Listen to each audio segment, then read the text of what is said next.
बहुत ही अफसोसनाक वाक़या पेश आया है खुजदार में।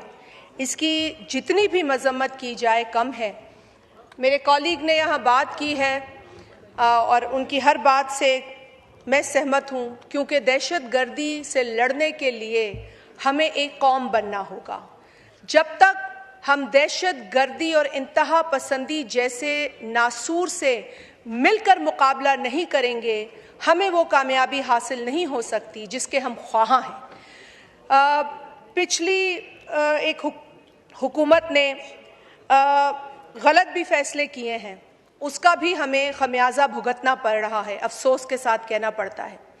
आज जिस दरिंदगी और जिस सोच से बच्चों की स्कूल बस को निशाना बनाया गया है, इससे वाज़ेह होता है कि दहशतगर्द के अंदर कोई इंसानियत नहीं, उसका कोई मजहब नहीं, वो किसी रंग और नस्ल में यकीन नहीं रखता। दहशतगर्द है। वो पाकिस्तान के जिस भी इलाके में वार करे उसे दहशतगर्दी ही कहा जाएगा। और जो मासूम बच्चों की शहादतें हैं, अल्लाह ताला उनके लवाहिकीन को सब्र जमील अता फरमाए। मैं तो उन माओं की तकलीफ को सोचकर परेशान हूं, क्योंकि मैं खुद माँ हूं। हमारे बच्चे को अगर एक चोट लगती है, जख्म होता है, बुखार होता है, तो हमारी रूह तड़प जाती है। जिनको अपने मासूम बच्चों की लाशें उठानी पड़ेगी, आप उन माओं का हाल सोचें। चेयरमैन साहब, इस दरिंदगी से अब हमें निजात चाहिए। और अगर यही रवैया ऑपोजिशन में बैठी वो जमात, में दीगर जमातों को नहीं, मेरे को JUIF यहाँ बैठी है, लेकिन जो PTI का यहाँ से वॉकआउट है, जो यहाँ से उन्होंने कोरम तोड़ने का अमल किया, वो अफसोसनाक है। क्योंकि आज एक बहुत अहम इशू पर हम बात कर रहे थे और अच्छी बात है कि उनके कुछ जो अरकान यहाँ मौजूद हैं, उन्होंने दिखाया है कि उनके लिए अवामी इशू अहम है, अवाम की तकलीफ ज्यादा अहम है। पाकिस्तान पीपल्स पार्टी हमेशा से दहशतगर्दी के खिलाफ खड़ी रही है।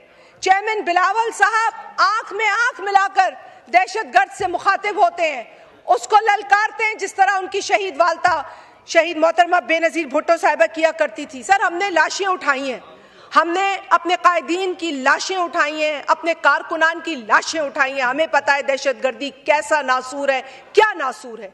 बड़ी कामयाबियां पाकिस्तान को हासिल हुई और इन्हीं कामयाबियों के नतीजे में हमने अपने लोग भी गंवाए।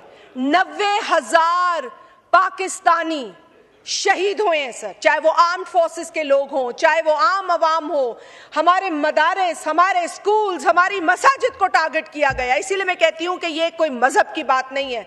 जो इसको इस्लाम से जोड़ता है वो सबसे बड़ा गलत काम करता है। It is the biggest disservice to any religion. मैं किसी मजहब से नहीं जोड़ूंगी, मैं नहीं उंगलियां उठा सकती, क्योंकि दहशतगर्द का कोई ईमान नहीं है।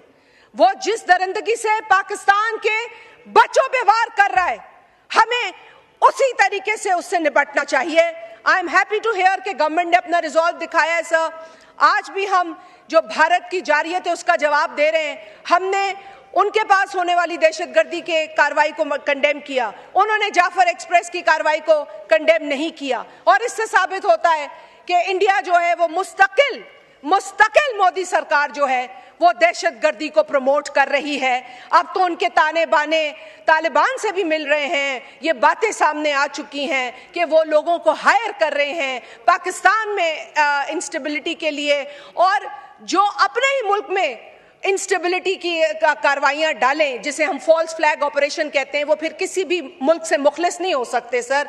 और आज के वाक़े के पीछे भी मैं इस पे हैरान नहीं होंगी कि अगर वही ताने बाने हमें मिले। बहुत ही अफसोसनाक आज का वाक़या है और इसके ऊपर मैं फिर कहूँगी, जो लोग यहाँ बैठे हैं उन लोगों ने ये जाहिर किया है कि वो संजीदा हैं, क्योंकि सर हमारे बच्चे इस मुल्क में रहते हैं, हमारे बच्चे इस मुल्क में बड़े हो रहे हैं, और उन्हीं को दर्द पता है जिनका बच्चा यहाँ हो, जिन्होंने बच्चों को बोरिया बिस्तरा बांध के भेज दिया है बाहर और फिक्रें उनकी खत्म हो गई हैं औलाद से, उनको फिर किसी और की औलाद की फिक्र नहीं है।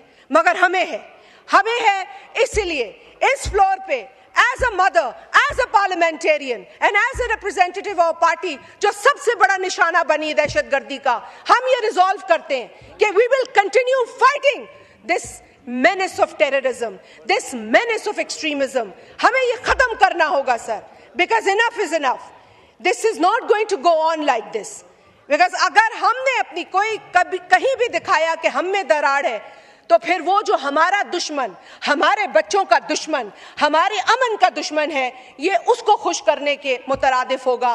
और मैं नहीं समझती कि कोई मुहिब्बे वतन पाकिस्तानी ये कर सकता है। हमें पाकिस्तान के लिए इकट्ठा होना होगा, हमें दहशतगर्दी के खिलाफ इकट्ठा होना होगा, ताकि हम इस मुल्क को अमन का गहवारा बनाएं, इस खित्ते में अमन लाएं और इस दुनिया के अमन के लिए जो हम काम कर रहे हैं उसे हम जारी और सारी रखें। बहुत शुक्रिया चेयरमैन साहब। पाकिस्तान जिंदाबाद।